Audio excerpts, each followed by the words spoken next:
Well, I'm with Ben Whittaker, who has announced that he is turning professional 9 months after being at the Olympics last year in Tokyo. I'm going to come to the Olympics in a minute, but Ben, a little while to make a decision. You've obviously been around all the houses, and you signed with Boxer and Sky Sports, and you're going to be trained by SugarHill Steward. Fascinating decisions. Yeah, it's been a crazy whirlwind, to be honest. I think I was a man in demand, and it's a privilege to be in that position. It was humbling to be in that position, but I just made the right decision for me and my family. The first things first, I got a good lawyer, good accountant, good management team, and we just went with Boxer because I just felt like it was the right fit for me. Why and how SugarHill Steward then? I mean, I think it's a great addition. Obviously, the Kronk Jimp style, the kill or not be killed, the explosive hands. Presumably, that's to add to your silky skills as a boxer. 100%, you hit the nail on the head there. Everybody knows me as a beauty. Hit and not get hit is the game, but the entertaining sport, they want to see knockouts now. And I've always grew up on the Kronk style. I really love Tommy Hearns, Gerald McClain, and those type of fighters. And I was just doing my homework, really. I was going to different gyms, trying different coaches, and there was all great coaches, but it just wasn't the fit for me. And I thought, what do I actually need to add to my game? I need to add a knockout. I need to bring a teacher involved, and SugarHill ticked all those boxes. So it's a great partnership. So we'll probably be seeing you doing a bit of body sparring if Tyson Fury comes back. You'll be something like that. Something like that. But I'll tell Sugar to keep his top on as well. He's moving a bit wild with that. It's funny. No, and it's come at the right time because Tyson Fury. We all believe he'll come back for the fight for the undisputed title, but you can get a lot of care and attention. It's not like you're sharing him with Tyson Fury at the moment. Like, it's not a bad man to share him with because I'm sure I'd pick up some knowledge. But like you said, I'm in a really good position where some gyms I went to, there's a bit too many fighters. So would I get that time I needed? Where at the moment I think I'm only with Sugar's fighter now. So what a great position to be in, and he'll give me all his attention and care. So I can't really. He's fell in the right place for me at the right time. And where will that be? Will that be here, or will you be over in the States? Where will you train together mainly? Yeah, I got the best of both worlds. So he's based in Miami and Las Vegas, so I wouldn't mind going out there with the son. But for my first fights, he's coming over to Birmingham, so I'll take him round. I'm the mayor of Wolverhampton, so I'm sure he'll be looked after fairly. You're a bright man, though, and you know that the very best boxers, the guys that have gone to world level and stayed there, have kind of finished their education by boxing in America, Puerto Rican styles and the slick street black African American street styles that are handed down over the generations, and the great trainers, the Eddie Futches of this world, the Virgil Hunters, all those guys, and obviously the Stewards and the Kronk Gym, but also that Mexican styles, that all the styles are over there. And I think it's one of the things that over the years I've heard from a lot of fighters is that there is more to offer. Rather than bringing someone over, it's kind of an education being in an American gym where there's 5 guys coming in the morning. You don't even know who they are. And they want to take your head off. Oh, you hit the nail on the head there. I remember I was in one camp with Keyshawn Davies, Olympic silver medalist, and I found it quite funny, if I'm honest. There was 2 guys warming up, and the coach said, "Who are you guys?" And I was like, "Oh, we just come for sparring." And he said, "What have you done before?" He goes, "I've not had no fights." And he said, this is in the ring. It's Keyshawn Davis, Olympic silver medalist. And the kid was like, "So I'm here to work." And I really loved that mindset where sometimes in England, people, they know who you are. They don't want to get embarrassed, where in America, they're there to prove themselves. And I'm very privileged to be in a situation where I can get that type of work in, because it's quite hard to find that type of training nowadays. And I think that's how you get better with those type of people and those type of mindsets around you. Did you ever see that Keyshawn Davis and the other guys sparring in the end that day then? Yeah, it didn't go the best.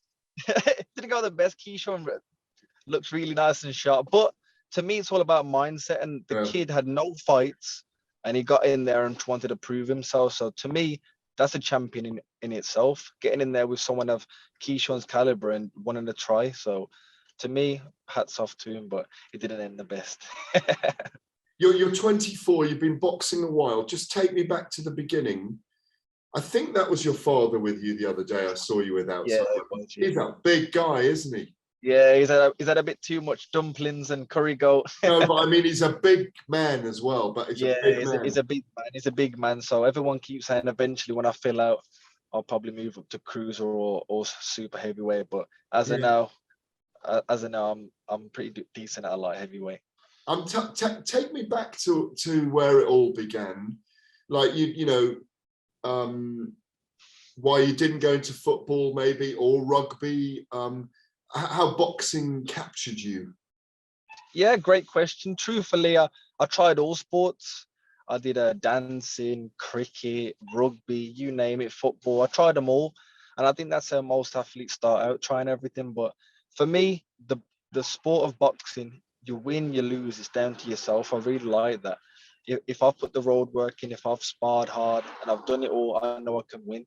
You can take out the judge's hands, where some sports you can't. But for me, I was just a very hyperactive kid. I was diagnosed with ADHD.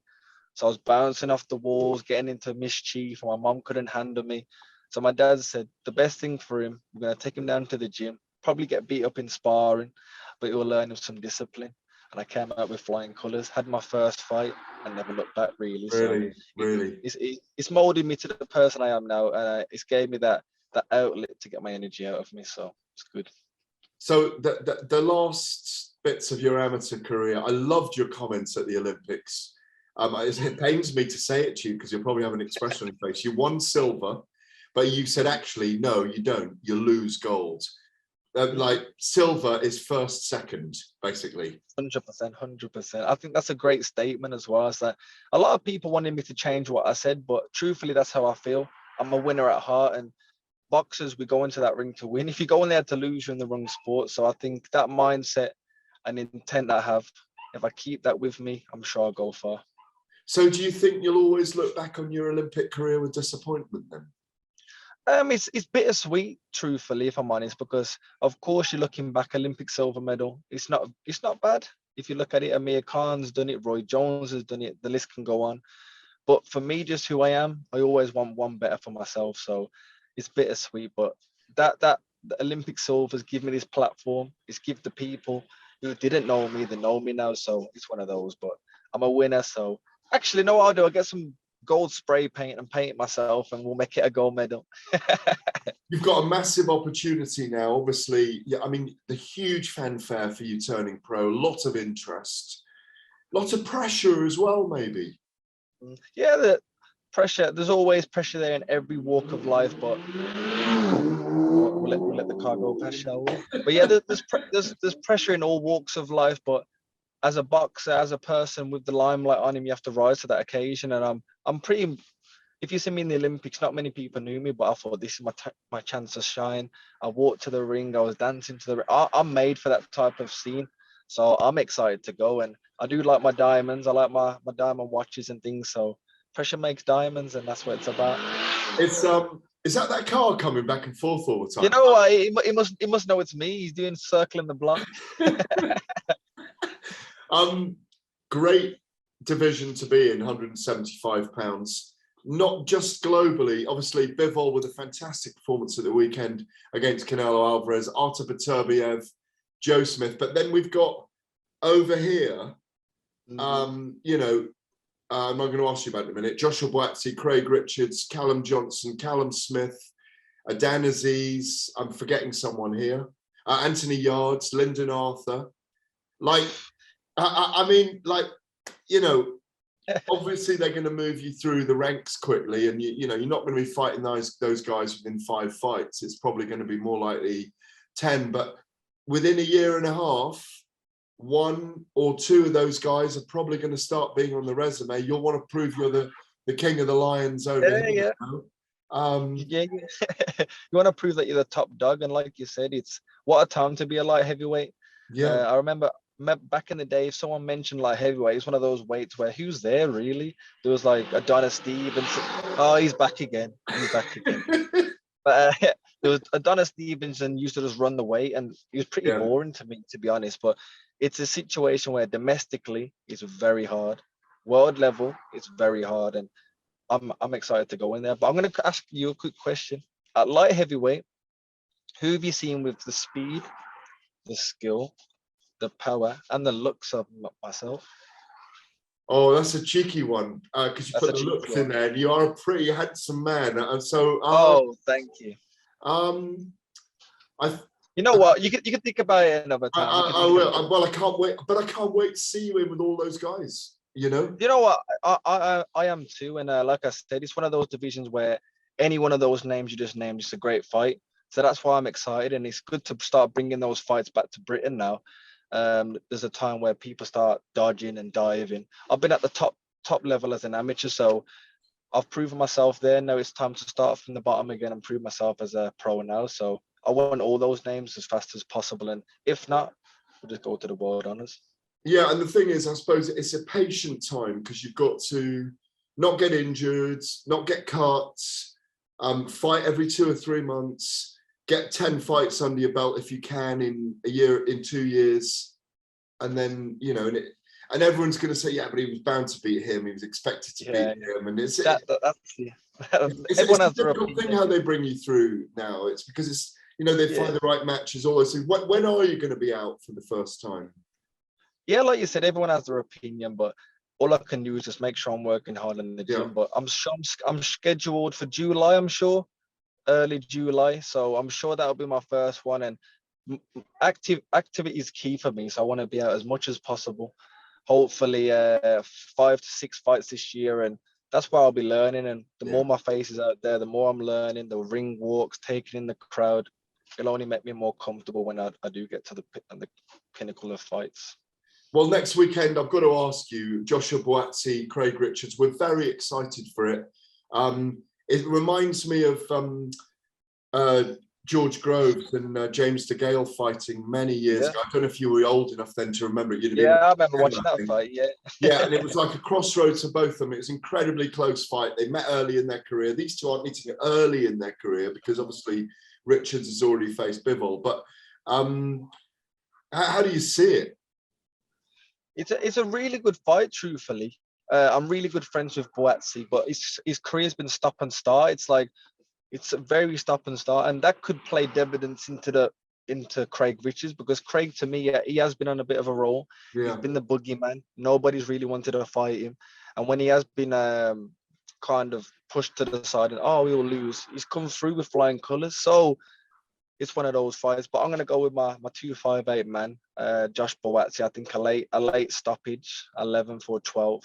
But it's not going to be easy pickings because, look, everyone thought, Craig lost to Bivol, this, that. But if you look at his performance to Canelo's, he was up there. So he's the boogeyman, and he's going to have that confidence now fighting a Bivol, beating a Shakan Peters for the British. He's been in those type of fights where Buatsi hasn't been in those fights yet. So we'll see who rises to the occasion. But a fight like that is whoever just keeps the mindset, not loses the mind. You just got to keep calm and it's another fight. It could go a lot of different ways, couldn't it? It really could.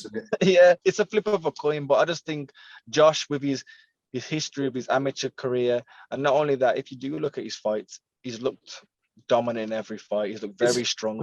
He hasn't put a foot wrong. So no, I spoke to him yesterday, Ben. I spoke to him yesterday on Zoom, and I said, it's really weird with you, Joshua, because we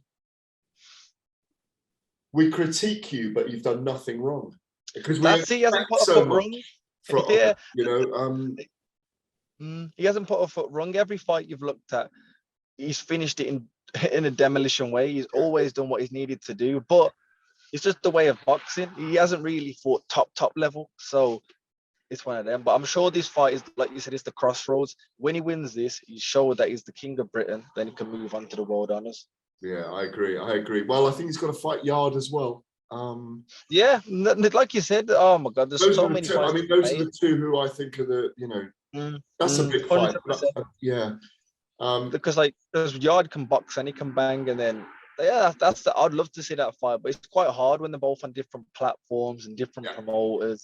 So hopefully, if a vacant title comes up, they can fight for it, keep it warm for me, and then I'll come and take it after. Where does this great confidence come from eventually, Ben? I mean, you're so confident. You're stepping out there, like you say, like it feels like a golden boy's arrival. Yeah. To me, the confidence comes from just what I put in the gym. I talk like this because I know what I do. 6 in the morning, I'm up swimming or training. If I get bored at 1 in the morning, I'm going for another. I do everything I can to make myself talk like this, and that's how the greats have done it. If you look at Muhammad Ali, he was up early working, late nights in the gym, and then to modern day, look at Mayweather. He was always training, and it allowed him to talk the way he can talk. Of course, I'm not saying I'm one of those, but I'm sure in my own way, Ben Whittaker will be the star of Britain and then the star of the world. But my mum always said I'll be a star, so I've just got to shine bright like one. The reason I didn't see you at the press conference this week was because I was with Larry Holmes in London, and He's a great. and he said exactly that. He said the main thing. I said, "What's the main thing about boxing today?" He said, "There's not enough of them totally dedicated to it, not drinking, not smoking, doing the work." And like you just said, and he was saying it while you were you were having your launch this week. You said it all. You've underlined it. We cannot wait to witness your career. It's going to be a great time. Great time. Thank you, bro. I'm excited. Like you said, I don't drink. I don't do anything like that. So it's all for me to lose, if I'm honest. I've got the platform now. I've got the backing from the platform. I've got my great management team there. Everything's there for me to lose. So I just can't let it slip now. I've just got to make sure, like I said, I'm here sweating because I finished the gym. I'm making sure I leave no stone unturned. And come July is the start of something special. That's my debut. And everyone don't blink because it's going to be something special. Well, we are looking forward to the journey. Thank you so much, Ben. Great to see you. Thank you very much, big man.